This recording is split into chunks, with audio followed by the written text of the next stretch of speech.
Palalawakin din natin ang ating suporta para sa 2.5 milyong mahihirap at yung malapit nang maging mahirap ng kabahayang natutukoy sa 2000. Malapit na maging mahirap. Ano nangyari? Bakit malapit na maging mahirap? Sa halip na ang maririnig natin ay yung malapit ng umangat sa buhay. Baliktad eh. Malapit nang maging mahirap eh. Ano yun? Maginhawa tapos papunta dun sa malapit nang maging mahirap. Ay naman talaga. 24 Community-Based Monitoring System o CBMS. Gayun din ang 1.5 milyong manggagawa at kanilang mga pamilya na may mababang kita na nakampirma sa talaan ng Social Security System. Sila ay makakatanggap ng 2,000 piso kada buwan simula ngayong Hulyo hanggang sa Disyembre. Kumusta mga kababayan? Magandang araw po sa inyong lahat. Panibagong araw, panibagong reaction video na naman ang hatid namin sa inyo. At yun nga mga kababayan, narinig nyo naman po ang sinabi ng ating Pangulo na mamimigay po ng ayuda ang gobyerno para sa mga katulad kong mahihirap at sa mga malapit ng maging mahirap. Mula daw po ngayong buwan at hanggang sa Disyembre mga kababayan. Sana naman lahat mabigyan. Hindi yung mga kadikit lang ng mga tagalista ang inyong nabibigyan. Dahil marami ang mga nagrereklamo na hindi naman sila nakakatikim nung sinasabing ayuda. At mapapanood din natin dito mga kababayan ang naging pahayag nitong si Senator Alan Peter Cayetano. Pero bago yan, kung bago ka pa lang dito sa ating channel, ay mag-subscribe ka na at i-click mo na din ang notification bell para maging updated ka sa mga susunod pa nating video. Paki-like at paki-share mo na din ang video ito sa iba pa nating mga kababayan. First and foremost, gratitude in our heart. So first and foremost, payagan niyo po ako magpasalamat sa Panginoon Diyos. Kahit anong pong struggle, kahit anong hirap, kahit anong disappointment sa atin mind, God is sovereign. He has a plan. He has a plan for you. For each one of you who is watching now, He has a plan for your community, for your family. He has a plan para sa ating bansa. Sabi sa Jeremiah 29:11, "For I know the plans I have for you, plans to prosper you and not to harm you, plans to give you hope and a future." So parang magulang yan, may plano sa anak. Pero yung anak, kailangan nakikipag-usap sa tatay, ano tay ang plano mo? Ano ang seed na nilagay mo sa puso ko, sa isip ko? Ano bang future ko ang nakikita mo? So parang bata na sabi mo, yan ang magiging valedictorian. Yan ang magiging pinakamagaling na surgeon sa ating bansa. O yan makakadiscover ng gamot sa isang klaseng cancer or sa lahat ng klaseng cancer. O kaya yung sasabi mo, yan ang abogado na magiging Chief Justice at magbibigay ng hustisya sa ating bansa. Pero kung magdadrug siya or masamang barkada at hindi mag-aaral, hindi mangyayari yung plano.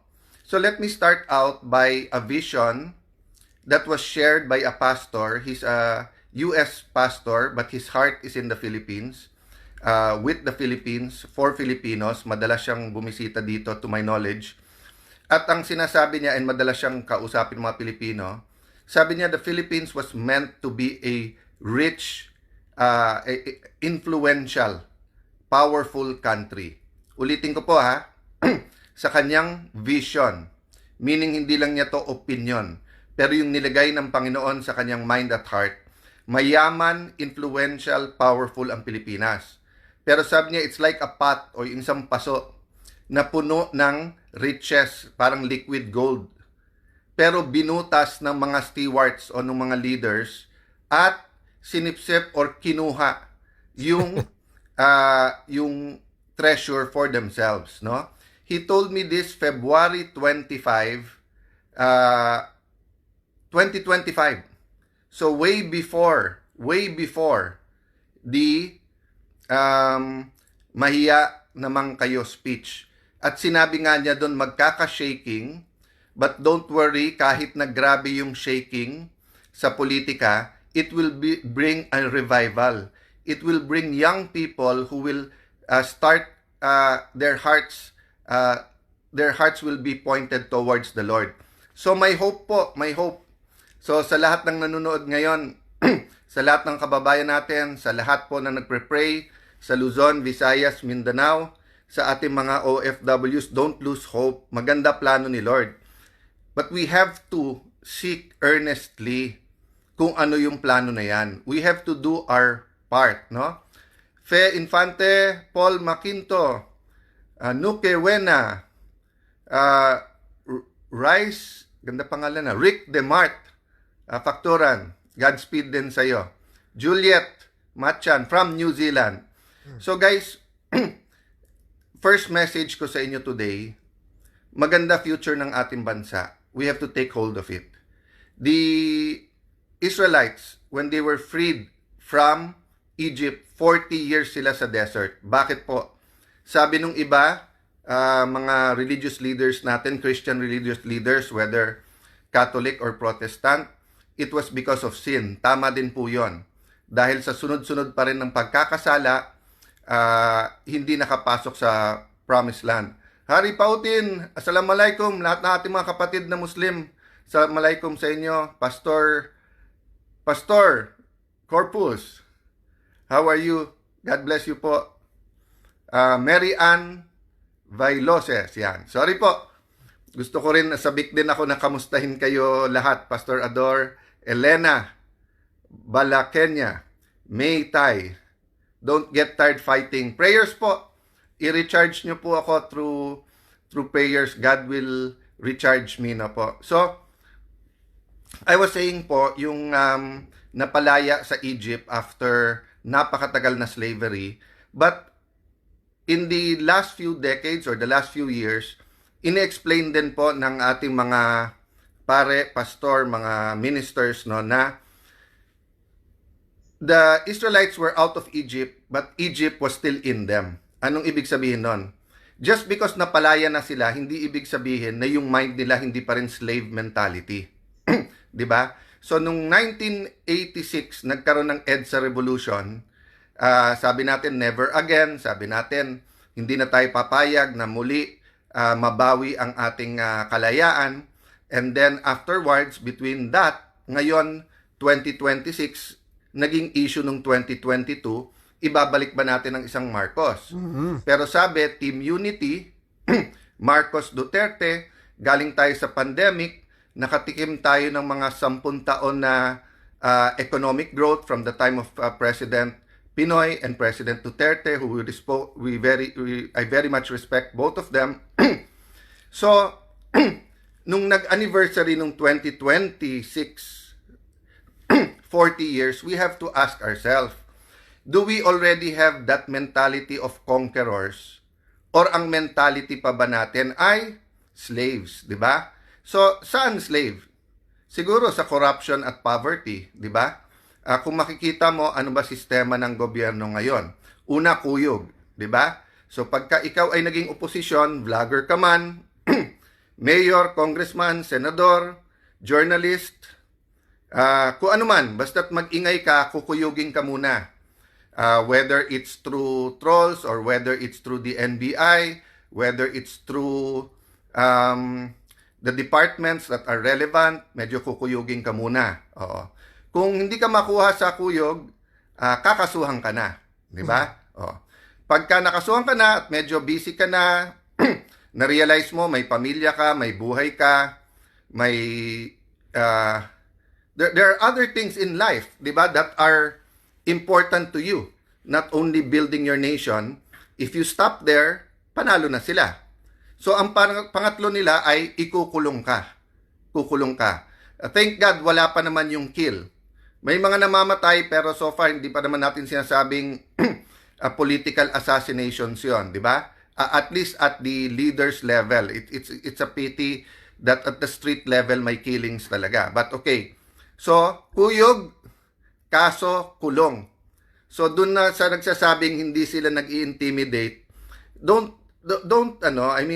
if you assume, kung sa isip nyo, you keep getting away with it and you think that the Filipino people are stupid, that's your opinion. But matalino po, ang Pilipino kahit saan mo ilagay, kahit saan bansa, tinitingala. That's why nga sabay-sabay tayo nag-object doon sa depiction, di ba? Whether it's anime, cartoons, editorial cartoon, whether it's state media o kahit sino. And baliktad din, di ba po? One time may ganun sa isang TV series sa London, yung mali ang depiction sa ating mga nanis. nagalit din tayo. So there's no room for hate, there's no room for yung i-compare tayo whether sa Maching, sa Unggoy, etc. Whether that's China or any other country in the world. And we also shouldn't do that. Thank you, Blast Jimenez, for saying be strong. God willing po. Yes, Bog Isidro, makakalaya ba si Sen Marcoleta? I have faith po. I have faith po na yung mga kinukulong nila na political prisoners, no? I consider Senator Jinggoy, Senator Marcoleta, former Congressman Mike Defensor, they are political prisoners. Kinulong sila dahil hindi sa kaso, kung hindi sa konsensya nila. Wineaponize ang DOJ, ang Office of the Ombudsman, not for justice, pero dun sa political ends. We can talk more about that after the SONA, no? Para mas maganda yung discussion. But ang point ko po, tignan nyo po yung KKK. Di ba? Kuyog, kaso, kulong. Ano naman yung KKK natin? Unang-una po, katotohanan. We have to fight for the truth. Whether it's in the impeachment, whether it's in the flood control, whether yung mga kinakasuhan, whether it's our dealings, no, in the South China Sea or all over, overall relationship with China, whether it's our relationship with the US, the basis should be truth, katotohanan. Pangalawa po, konstitusyon. Wala pong society ang unlad na walang rules. At dapat po fair at may justice po yung rules na yan. Ang ating pong rules ay yung konstitusyon. Pero ang rule po ngayon ay bend the law. Bend the law. Pati hindi na po bend the law, bend the constitution. Kung ano na lang ang gusto nilang interpretasyon sa batas. At dahil parang ngayon, frat war sa college, wala nang tama't mali. Ang question na lang, sino magkakampit, hindi. Yan. Nagkakaproblema yung buong bansa. When we bend the law, especially when we bend the constitutions, we weaken our institutions. So ano po yung pangatlong K? Corruption. Corruption. When you bend the law, it promotes corruption. So sabi po, unang sinabi ng new majority, huwag kayong mag-alala, hindi na si Senator Lacson ang magiging blue ribbon. So parang nilang inamin na talagang siya, what do you call this, bias doon at ayaw na sa kanya at saka medyo aminin man nila hindi, kung ano na script ng Malacanang, yun na ang sinusunod ni Senator Lacson at ni Senator Soto noon. Ang problema, ang nilagay, bata din ni Senator, wag ko daw gamitin yung tuta. So, bata din ni Senator Lacson ang nilagay nila dun sa Blue Ribbon Committee. O, nung lumabas na sinabi nung 18 Marines na mukhang may maleta din, mag-i-inhibit naman daw siya at gagawa naman daw siya ng subcommittee. Okay. Nung nag-settle down na, nakuha na nila yung majority, sa kanila na po yung Senate presidency at majority, biglang ang statement po ni Senator Erwin Elegant Tulfo, elegante magsalita di ba? So sabi niya, bakit ba paikot-ikot na lang tayo dyan? Dyan na lang ba iikot ang buhay natin? So makikita nyo po, dina-downplay na. So suddenly, it's not the biggest scam in terms of both yung pera, magnitude, at kung sino mga kasali dito. Di ba? Suddenly, hindi na. Kasi bakit naman dyan iikot ang mundo natin? Ibig sabihin, move on, pabayaan nyo na. Okay. So, nung nag-start na at medyo happy na sila na impeachment mode na tayo, mukhang hindi natutuwa sa pagtatanong ko, pagtatanong ni Senator Amy, lalo sa pagtatanong ni Senator Pia, at saka yung strict adherence namin sa law. Note ha, paulit-ulit. Sabi ni Senator Tito Soto, paraphrase, but basically sinasabi niya, anong rules? Ayaw nung Pinoy na technicality. Gustong gawin entertainment yung impeachment rather than trial. Gulat na gulat ako, pinangalawahan to. 'Di ba nung last session namin, last trial date, sabi parang basically inulit in a lawyerly way ni Senator Pangilinan. Lawyer siya eh. 'Di ba? Alam naman niya that there is procedural due process. So sabi nga po sa akin ng isang pulis, sir, pinarating sa akin, sir, buhay namin, araw-araw tinataya namin. nandun sa kalye, huhulihin namin. Ilan beses kami pababalik-balikin sa korte? Ilan buwan yon umaabot ng taon? Tapos biglang makakawala, tatawanan kami on a technicality. Tapos manunod kami ng impeachment, sasabihin, impeachment to, wag tayong technical, Vice President. So ano pa kaya yung ordinary pickpocket? Ano pa kaya yung ordinary na mga salisigang, mga nambubudol? Paano pa yung mga nambabastos sa ating mga kababayan sa kalye? Technicality, hindi importante. Bakit sa korte importante ang technicality? Guys, gusto din namin matapos ng impeachment, but it is a trial. It is a court. So we have to act that way. Kaya gulat na gulat ako that a lawyer will speak that way. Having said that, balik tayo kay Erwin Tulfo. So sabi niya, ngayon, relax lang, relax. Kayo po sumagot. Relax daw, dadating tayo dyan. So ibig sabihin, hintayin natin timing nila sa flood control. At marami na naman daw nakakasuhan. Okay. Remember, I'm the only one, at least I remember, at that level, Senator Patas, na nagsabi, siguro sa laki ng problema na to, sa magnitude ng corruption na to, at sa dami ng kasali dito, baka maganda yung buong generation natin ng politiko mag-resign at isang eleksyon bawal tayong tumakbo lahat. Tahimik si former Senate President Trilon, tahimik. Former Senate President Coco Pimentel, tahimik. Si former Senator Dick Gordon, tahimik. Lahat sila tahimik. Yung wag muna tayong tumakbo. O nung naging Senate President ako, talking head sila bigla. Pare-pareho ang tahol. Kung ano sabihin ng Malacanang, pag sinabi ng Malacanang tahol, tahol naman ng tahol, di ba? So, makikita nyo, ganito din po pagdating sa flood control. Sabi po ni Senator Erwin, ano na ba ebidensya? Sino na bang witnesses? Sobra naman ikaw, Senator. Alam mo, pumunta ka sa radio o TV booth mo, papilain mo ang taong bayan, baka isa-isa kang kung ano sabihin sa'yo sa mukha mo. First and foremost, sinabi ng ombudsman, pwedeng gamitin yung sa 18 Marines, di ba? Tapos iniisa-isa pa. Napakinggan nyo pa kahit once. Hindi, dinidismiss nyo na. Pangalawa, yung sinasabi po na Bersamin files. Hindi naman nag-testify na eh. Pati yung key witness na ginagamit ng gobyerno ngayon, nung sinabing umabot hanggang sa presidente, ang sagot, si Senator Lacson na, hindi na yung witness ang sumagot. Okay, sinabi natin po sa mga ahensya ng gobyerno, pati DPWH, mag-submit sa atin. Ano ba talaga ghost? Ano po ang mali lang ang pagkagawa? Alin ang substandard? Hanggang ngayon, sinabit ba sa atin? Yung ICI ba, yung NBI, yung DPWH, lahat sila nag-imbestiga, sinabit ba sa atin? Mag-iisang taon na. So, pagkakakampi, may pagkakataon na ayusin muna para hindi magmukhang ghost. Ganun ba? Yun ang lumalabas sa internet, sa lahat ng discussion. Kung yan ay 1, 2, 3 buwan, pinagtatanggol ko pa kayong lahat eh. Ang problema hindi na eh. Mag-iisang taon na.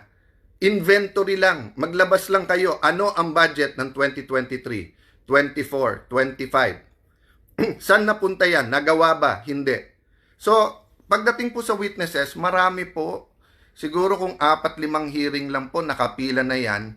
At even kung gamitin natin witnesses yung DOJ at saka yung NBI, DBM, may lalabas dyan. Ang problema, tatamaan si Senator Erwin. Diba? Kaya nga kinakanti-kante, medyo pinopoke bear ni Senator Lacson nung umpisa yan sa isang kontraktor. And then, syempre, sa party list nila. So, napakarami yan. I won't go into details now. But, I want you to think about this weekend. Anong KKK ang gusto nyo? Kuyog, kaso kulong, or katotohanan, konstitusyon, at paglaban sa korupsyon? We have 2 choices. Pray, be active, discuss, kumilos po tayo. Parating na po talaga yung panahon na basta't kaaway nila, ikukulong nila, mga kababayan. Yan na po talaga ang pattern. Kuyog, kaso, kulong. Yung kaso po na yan, targeted na po yan, weaponized na yan. Kahit ano sabihin mo, di kahon na yan. So, ganyan din po sa impeachment. Sabi nila, 2/3, 16. Tingnan nyo po, tingin ko hindi pa tapos yan. Tingin ko may panghihilot pa na mangyayari dyan. Last, bakit yung timing? Kasi po, dapat Wednesday yung botohan, ginawang Monday, dun sa subpoena nung records ng Anti-Money Laundering Council, ng BIR at bangko. Napaka-importante to. Sa impeachment po, both ni President Erap at sa impeachment ni Chief Justice Corona, the bank records, documents like this played a crucial role. Ang problema, pinag-uusapan pa namin whether it's a fishing expedition or kung it passes the test ng pagiging definite, no? Kung ano po yung particulars na hinihingi. So sabi nila, hindi, basta katotohanan, ilabas na. O di ba ang daming tumaas ng kilay nung sinabi ni Senator Erwin na yung 400 million sa SALN niya, more or less, yun yung narinig kong amount. Ang sabi daw is, yung amount na yan, kinita niya nung nung media. Nagsalita si Jason na napakatagal niya sa media and he was on prime time. Wala pa siyang kilala ni isang media na ganun kalaki kinita. So, pwede na ba natin patawag ang BIR at tignan lahat ng tax ni Senator Erwin? Pwede na ba natin patawag ang AMLA at mga bangko? Ganun din kay Senator Lacson, di ba? Ano yung actual? I didn't really pay that much attention pero parang dumoble yung kanyang SALN tapos sinabi niya sa negosyo. So, we're giving him a chance to explain. Nag-explain siya kahit walang nagtatanong. Pero ang tanong ko, ngayon ba pinapakuha natin yung AMLAC, yung pinapakuha ba natin yung BIR records niya, yung bank records, or pinapapaliwanag muna natin? Yan ang isang pinag-uusapan ngayon Kaya tayo dinidistract, 'di ba? So unang nagdi-distract, NBI, sausaw ka agad yung DOJ, etong ombudsman pinipilit kong respeto pero sausaw na din na naman. And then, afterwards, ang Malacanang, kung ano nang sinasabi, hindi kasali dyan yung kakampi nila, kasali yung kakampi. Hindi daw kasali, pero sabi ng ombudsman, bubuksan ulit. So, just do your job and I will honor you kung tama, di ba? Pero kaya sumausaw kagad yan si Erwin. Inutusan din ni Senator Lacson. Bantayan nyo sa impeachment. Yung pag nagtitingin na, ikaw naman, salita ka, di ba? So, happy weekend, just like me. Itanong natin, who let the dogs out? Yung attack dogs, nandyan So, once na nandyan na yung attack dogs, let's not be distracted. Ako, mag-aaral ako. Napakaraming dokumentong dala ko. I started, I think, 1 o'clock, 1:30 in the morning kanina. I'll be doing that today, tomorrow. Pag lumabas yung attack dogs, you're on the right trail. So, ang tanong, who let the dogs out? But mga kababayan, mga mahal kong kapatid, kapwa Pilipino, KKK, mamili po tayo. Kuyog, kaso, kulong, or ipaglaban natin, ilabas ang katotohanan, itanyag po natin, ipaglaban natin yung spirit and letter ng konstitusyon, at tanggalin na natin ang korupsyon. Yun na lang po choice natin. So, maganda plano ni Lord, sana yun ang piliin natin. Have a good weekend, everyone. God bless you. Laban lang, Senator Alan Peter Cayetano. Suportahan po natin si Senator Alan Peter Cayetano, mga kababayan. Pati na rin yung mga kasamahan niya nga po na patuloy na lumalaban para sa totoong pananagutan sa mga korupsyon na nangyayari nga po dito sa ating sa mga kababayan. Dahil yung iba dyan ay talagang mapagpanggap, ginagamit ang taong bayan. Pero ang totoong ambisyon, hangarin ay para sa kanilang mga pansariling interes at sa politika at sarili na din nila. Kaya supportahan po natin itong grupo po nitong si Senator Alan Peter Cayetano, mga kababayan, at sa mga sumusuporta sa mga Duterte. Magandang umaga din po sa inyong lahat, sa lahat ng taga-pakinig ng SMNI News, ang Pulso ng Bayan. Magandang umaga po sa inyo. Attorney, sa nakalipas na 6 na araw po na impeachment trial ng Vice Presidente, may masasabi na ho ba tayong lamang sa pagitan ng House Prosecution Panel at ng Depensa? Well, hindi mo naman sasabihin lamang, because the burden of proof here is on the side of the prosecution. Silang may pananagutan na maglabas ng mga ebidensya. So ang tanong dyan siguro is, meron na bang sapat na nailabas ang prosecution to prove yung Article 4 of the impeachment. Sa aking tingin, ay napakalayo pa nila, no, doon sa mga facts that they wanted to establish, because so far, dadalawang testigo pa lang, after 6 days, dadalawang testigo pa lang na ipresenta nila. And the only thing that they have proven is that supposedly is that the video exists. Meron talagang video interview si Sara Duterte. And alam naman ng buong publiko, na panood naman halos ng lahat ng tao yun, yung video na yun. And even the defense has adapted yung video na yun as their exhibit. So I don't really think there is an issue there, ano? Ang punto na dapat nilang patunayan dito ay meron bang kriminal na pananagutan, or is this allegation in Article 4 even an impeachable offense? And I honestly think na with those two witnesses, napakalayo pa nila doon sa gusto nilang i-establish. Para sa ang hearing kasi na to, sa totoo lang, alam nyo, hindi ito para sa mga senador eh. Because the Senate, I think, already is divided, and they have already made up their mind insofar as the outcome of the Senate investigation is concerned. Ang hearing po na ito is more like for the public, to convince the minds of the people that Sara Duterte is guilty of something. And I think in that respect, they have failed miserably yung prosecution to win the hearts of the people and to convince us that indeed yung Article 4 can be a basis for the impeachment of Sara Duterte. Dahil wala po silang enough number, kumbaga attorney, kaya nais nilang siraan na lang si VP Sara Duterte. Ganun ho ba yung ibig po ninyo sabihin? Exactly. From the very beginning, sabi ko, huwag na tayong maglokohan dito, huwag na tayong magpaka-ipokrito tungkol dito. Alam na natin ang outcome ng bilang na yan from the moment that the Senate investigation started. And this is divided along the lines of the partisan lines in the Senate. 13 yung para sa administrasyon at 11 yung nandito sa oposisyon. Kaya nga unti-unti nilang binabawasan yung bilang ng mga nandito sa oposisyon. And I really don't think na mayroong aksidente na at the start of the hearing aarestuhin ninyo si Rodante Marcoleta, sasampa ng kaso. This was all political ito mga ito eh.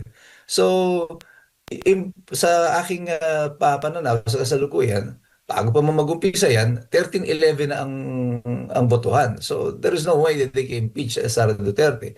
Kaya yung burden nito nandun sa prosecution to switch the tide, na kailangan magkaroon ng pressure sa publiko na makumbinsin nila ang taong bayan na meron talagang pananagutan si Sara Duterte, hoping that this will influence yung boto ng mga 11 pang senador at umabot sila sa 16 na threshold. Opo. Makukumbinsi ba yung publiko kung itong mga witness na ipresenta po ng prosecution attorney ay wala pong mga personal knowledge at may mga depekto pa yung mga dokumentong pinapakita po nila tulad ng typo at maling petsa.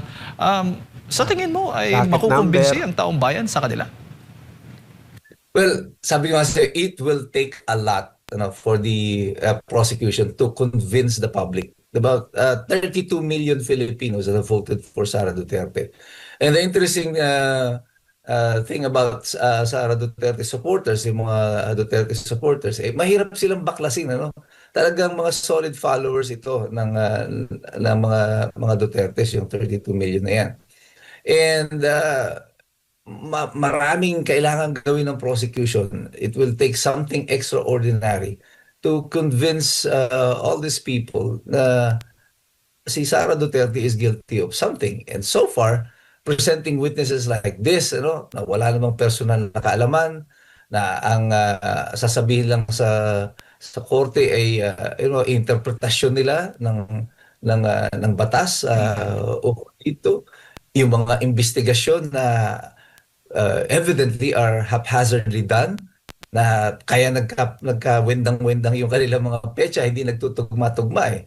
It would appear now that even before the investigation was conducted, meron ng conclusion. So parang nagbuo na muna sila ng conclusion Tapos yung investigation, pinatugma papunta dito sa conclusion na ito. Yun ang lumalabas ngayon dito sa publiko na ipalabas ng depensa sa pamamagitan ng pagsita ng mga dokumento na ito na ipresenta ng NBI mismo. At ang conclusion pa ng prosecution, attorney, na yung grave threats ay isang may tuturing na betrayal of public trust na saklaw po doon sa impeachable offenses. Masasabi po niyo. Tama po. Yun yung sinasabi ko na yung pinaupo nilang testigo, ang pilit nilang pinagagawa sa kanya ay i-interpret yung batas. Pero hindi po pwedeng gawin ng testigo yun, na siya ang magsasabi na ito ay a betrayal of public trust and this is an impeachable offense. Dapat ang magdidesisyon yan is the impeachment court. At kung ano man ang sinasabi niya na yan, ay opinion niya na lang yan na hindi dapat na ginagawa sa pag-upo niya bilang testigo. You're not being called there to establish an opinion. You are called there to establish facts. Dapat mga detalye, mga ebidensya. Ang opinion ay hindi po ebidensya. Hindi ka naman tinawag dyan bilang expert witness on legal matters. You're supposed to establish facts na dapat ilalatag dito sa Senado. So malabo itong klase ng presentasyon. Kaya nga sinasabi ko, after 6 days, after 150 million pesos spent dito sa impeachment trial na ito, na nag-exceed na doon sa 125 million na hinahabol nila kunyari kay Sara Duterte, the prosecution has gone nowhere. They wasted our time, they wasted public funds para lang to establish itong bagay na ito. And so far, the only thing they have established, mayroong video. Opo. And we already know that. Opo. Kung sa regular na korte ho ba, attorney, kung itong dalawang testigo na to ipinisinta, tiyak na basura po yung kaso dahil sa mga nakita po natin mga discrepancies sa kanilang mga testimonya. Well, hindi naman ibabasura agad. Of course, nandiyan na yung mga ebidensya nila. But I don't think that their evidence should be given any credibility or weight by the regular courts today. Kasi ebidensya ang pinag-uusapan dyan, ang issue nga, video lang ang pinag-uusapan. Dapat kung yun lang i-establish nila, all they have to do is to establish. Naalala niyo mga kababayan nung sinasabi ni Atty. Lotok na masusi daw nilang inimbestigahan yung video at pinag-aralan. Tapos tinanong kung ilang beses yung pinanood. Isang beses lang daw. Paano man pag-aralan ng masusi yun kung isang beses mo lang pinanood? Inaman na. Yung scientific basis para ma-prove nila that the video exists. They could have just stipulated on it kasi in-adapt naman ito ng depensa. As a matter of fact, at the start of the hearing, nagkaroon ng diskusyon sila dyan kasi ang gusto ng depensa ipresenta yung maigsing bahagi lang ng video, mga around 2-minute clip na video. Ang depensa naman ang gusto ipresenta na yung kabuuan ng video kasi sinabi nila ipapakita nila yung kabuuang video. So there is no issue insofar as the video is concerned. Ang ginagawa lang ng NBI, kaya portion lang, a clip only of the video ang gusto nilang ipakita, ay nagki-create sila ng sarili nilang naratibo. They are creating their own story using itong video na yung 2-minute clip of the video. At ayaw nilang ipakita yung buong larawan ng video. Ano yung basis ng sinabi ni Sara Duterte, ano yung context, And that is what the defense is trying to do, just to establish the context of what is being stated. So based on the context, kung tinignan mo yung buong konteksto, I don't think magkakaroon talaga ng pananagutan o magkakaroon ng grave threats doon sa sinasabi na yan. Opo. It's so simple. Ganito po kasimple yan. Yung sinasabi na conditional, na naririnig ko na may mga example na ginagamit. Pero to put it more simply, para maintindihan ng taong bayan, halimbawa tayong dalawa, nagkakainitan tayong dalawa, meron tayong away na dalawa. Opo. Sinabi ko sa'yo, sige, subukan mong suntukin ako. Ipapasuntok kita sa tatay ko. Papagulpi kita sa tatay ko. Meron ba akong pananakot sa'yo doon? May grave threats ako sa'yo doon? Di ba't nakakondisyon yun na ikaw mauuna, suntukin mo muna ako. So, based on that, may condition. There is may condition na dapat maganap muna bago mag-take effect yung aking threat sa iyo na pananakot. So, how can there be threat there? The same way, ganun din ang nangyari dito sa kay Sara Duterte. Opo. Pero ang sinasabi po ng nasa prosekusyon, ilan pong mga prosecutor at maging yung mga senator judges, sinasabi po nito tulad ni Congressman Congressman Chua na ang layunin ng impeachment court ay suriin ang integridad daw, ang karakter at ang fitness sa pwesto ng isang hinal na opisyal. Dahil hindi ito kriminal na kaso, kung saan nakasalalay po ang kalayaan ng akusado, ang rules of court ay nagsisilbi lamang daw na gabay at hindi dapat gamiting dahilan upang pigilan ang paglalabas ng katotohanan. Attorney, reaksyon po ninyo. Unfortunately for the prosecution, they did not include that as the impeachable offense. Ano, wala yan sa mga artikulo na sinasabi niya, the moral fitness uh, of the vice president. Kaya sinasabi ko, parang ano to yung interpretasyon nila na yan, na biglang naging it's about the moral fitness, overstretch na of the accusation, yung Article 4 na paglabag doon sa pagtitiwala ng publiko. Hindi iyon kasama sa kanilang mga inallege na grounds. Ngayon, idadagdag nila ito na yung moral fitness na daw. Kaya biglang isinasama nila, di ba?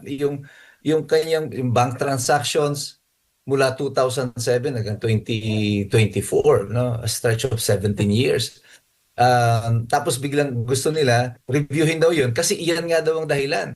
Kahit na nung 2007 pa daw nangyari yung ibang mga transaksyon na iyon, it also proves daw yung moral competence. The problem there is that's not what the law says.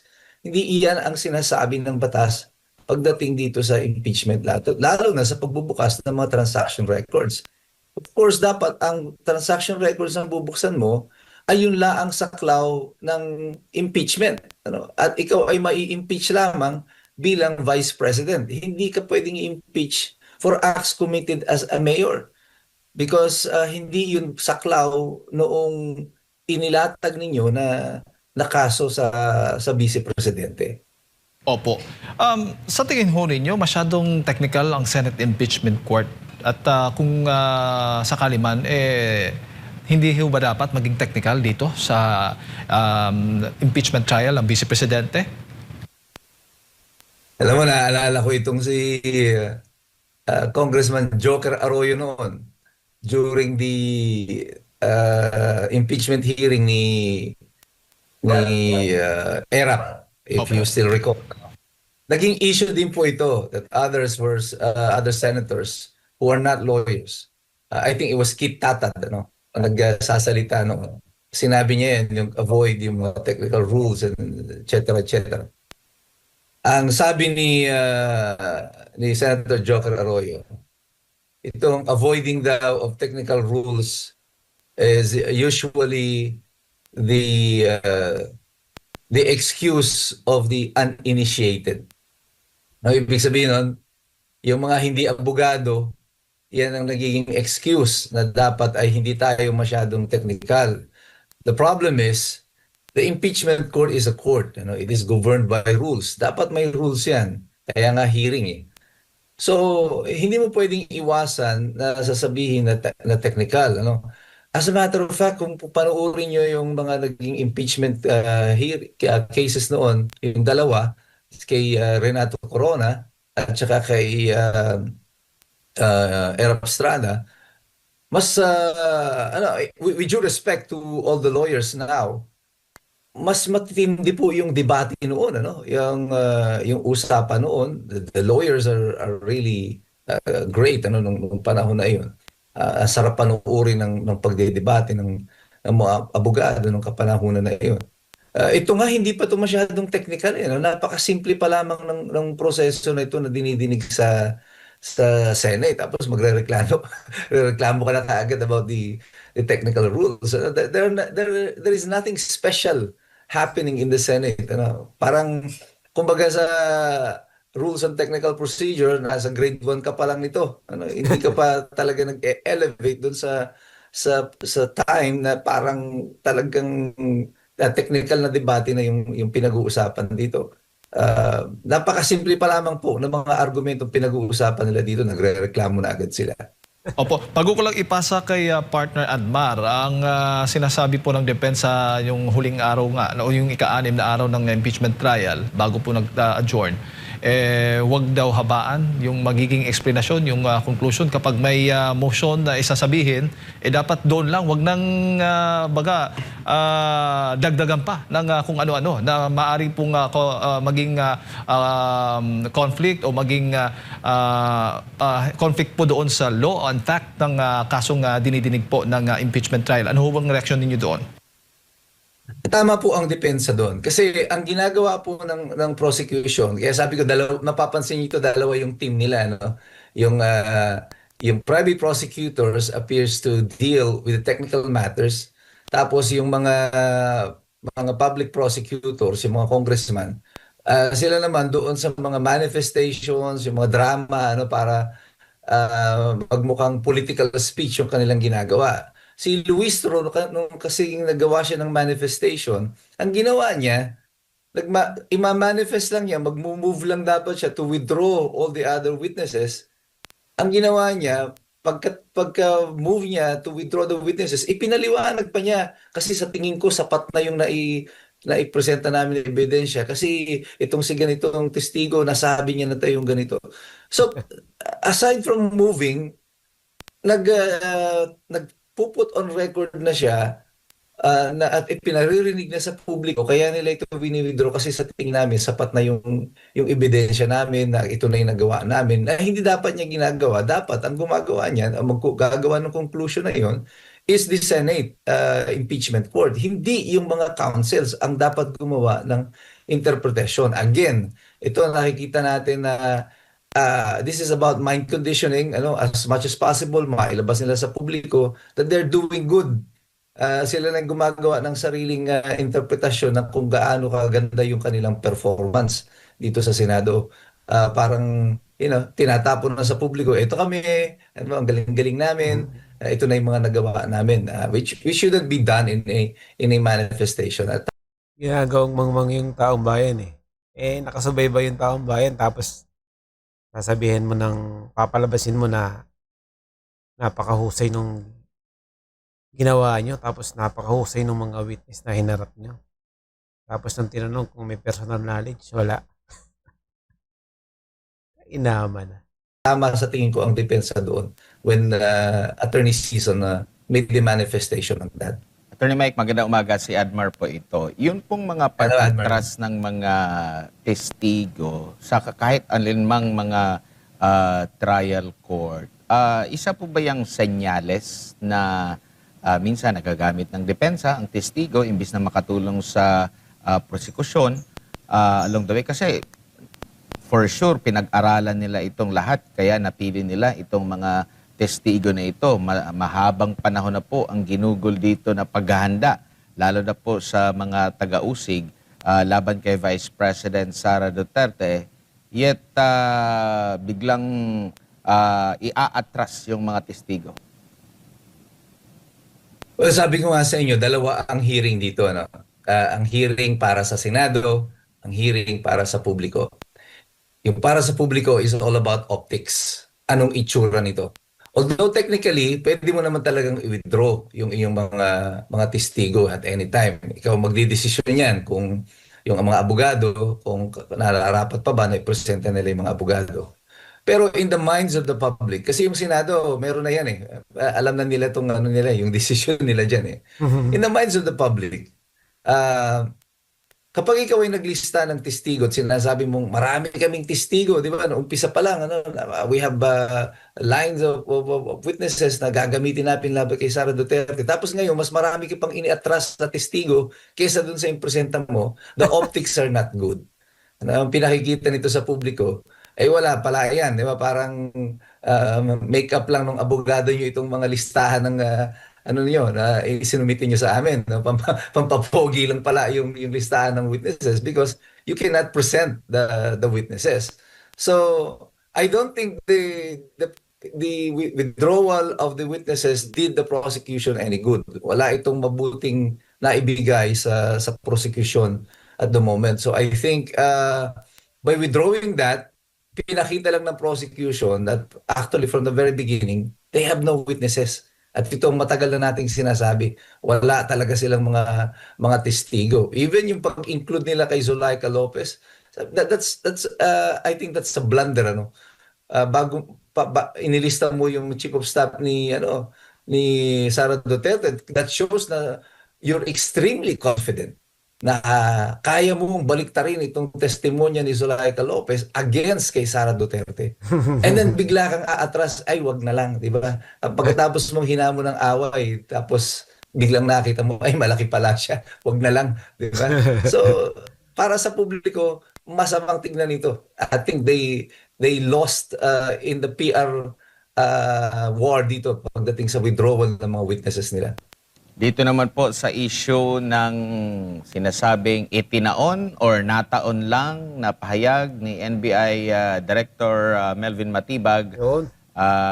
doon sa pag-iimbestiga sa issue na nangyari pa noong 2019, attorney, sa isa sa mga senator judge. At tingin nyo makabubuti ba ito o mas lalo lang makakadagdag sa konklusyon na talagang yung mga hindi aanib o hindi susuporta sa layunin ng administrasyon ay talagang magkakaroon ng mga problema?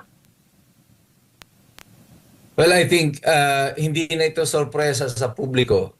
Simula nang nag-umpisa sila noon pa, nag-start sila kay Pastor Kibuloy, di ba? Lahat ng mga taga-suporta ni Rodrigo Duterte ay inisa-isa na nila, no? Mga pinapakulong. Pero Pero mga kababayan, ang sa tingin ko ang pinag-umpisahan talaga nila yan ay si General Bantag. Doon nag-umpisa yung kanilang focus dito. Yung ginawa nila dito kay General Bantag. Doon, pagkatapos nagtuloy-tuloy na. Hanggang sa ngayon nga, nakikita naman natin kung ano yung mga ginagawa nila sa mga hindi nila ka linya doon sa mga tumutulog sa kanila. this year, nag-hit ito ng crescendo, as in talagang lahat na lang ng mga susuporta kay Sara Duterte. Si Senator Jinggoy, it started with Senator Jinggoy, now Senator Marcoleta, now Mike Defensor. Ngayon, nakita nila that the strategy is working, they're going back to the well. Ngayon, magbubukas naman di umano ng investigasyon dito sa yung Clark, nung nangyari nung 2019, yung sa pagbuo ng mga sports facilities doon. At ang they were hoping na magiging ang tatamaan dito would be Cayetano. So hindi na sorpresa ito because they're just going back to the same strategy all over again. Aksidente ba ito? Definitely not. Hindi ito aksidente sa tingin ko kasi the way even yung pag-aresto kay Rodante Marcoleta on the day that they will start the hearing, is that accident na yung timing niyan ay aksidente? Aksidente ba na biglang si Chis Escudero ay walang kaso, si Joel Villanueva ay wala ng kaso kahit sinasabi, mas nauna pang in-announce ng ombudsman noon na hinog na daw yung kaso sa mga ito. Pero where is the case now? Kaya nagtataka tayo dito sa mga loyalista sa mga pinklawan na to na hindi nyo ba nakikita yung ginagawa ng administrasyon sa ngayon? O nakikita nyo pero okay na lang basta hindi na makabalik ang mga Duterte. Wala na kayong pake sa ginagawa ng administrasyon basta hindi lang makabalik ang mga Duterte. Ganun ba? Grabe naman. Di ba? Aksidente ba yon? I think that the public will not be convinced na lahat ng mga ito ay aksidente. Alam niyo, sa politika ngayon sa Pilipinas, lahat ng mga kaso na ganito, hindi na siya aksidente. Alam na ng publiko, sa isip ng mga mamamayan, ang nabubuong sa pantaha dito, laging, these things are deliberate. From the very start, mayroong planong isinasagawa, mayroong ini-execute, and they're just sticking to their plan. Ang sa tingin ko, I think the leadership today is all about instilling fear in the hearts of the public. They would rather be feared than to be loved by the people.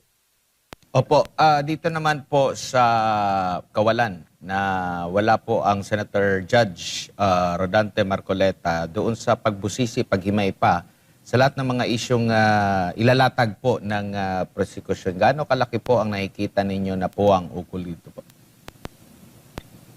Malaki lang ang epekto niyan insofar as the public's perception is concerned. Kasi alam naman natin yung kapasidad ni Senator Rodante Marcoleta. He is a lawyer. He is one of the best fiscalizers in the Senate today. And kung nakaupo dyan si Senator Marcoleta, ay siguro mas marami pa siya mga maitatanong at maililinya itong tanungan na ito papunta doon sa katotohanan. And ang epekto nito is only insofar as the public is concerned. Yung ating perception dito sa proseso na ito sa Senado. Pero in terms of the votes, wala siyang naging epekto kasi sa umpisa pa lamang ng hearing, sinabi na ni Chis Escudero that the threshold is still 16.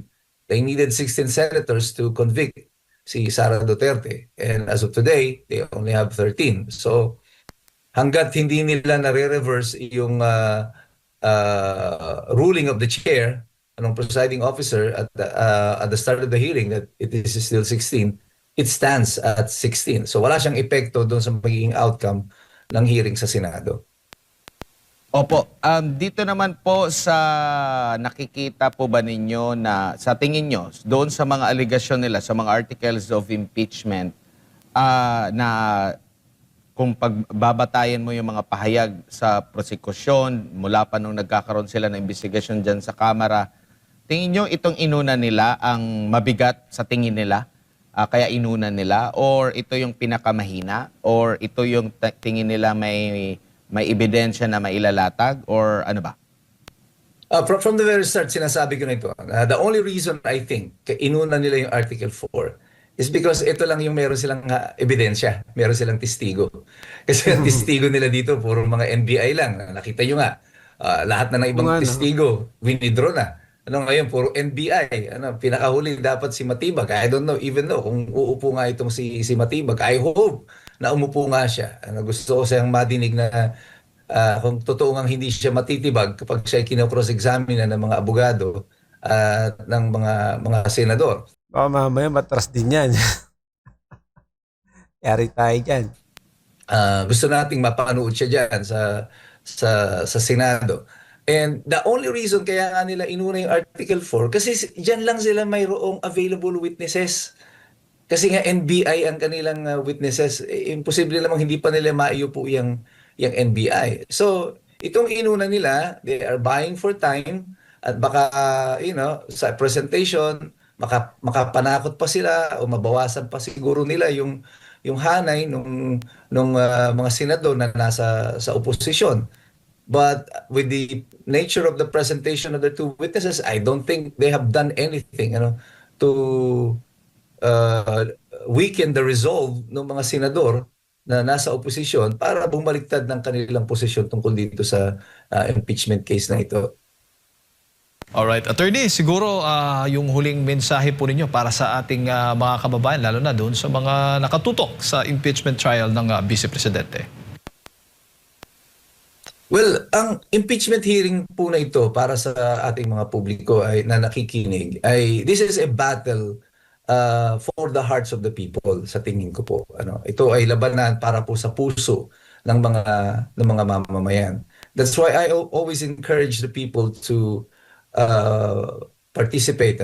Tayo po ay patuloy na makinig dito, tayo po ay makilahok at magpatuloy po kayo sa inyong pag-aaral. Kasi madali pong lokohin talaga yung mga mamamayan, yung mga tao kung ang pagbabasihan lamang natin dito ay kung ano yung nadidinig natin sa publiko, sa TV, sa social media. Yeah. Oh, yeah. But if we ourselves are armed and educated, mahirap talaga nila tayong lokohin. Kaya lagi ko sinasabi sa ating mga kababayan, pag-aral tayong lahat kasi mahirap po talagang makialam yung taong walang alam.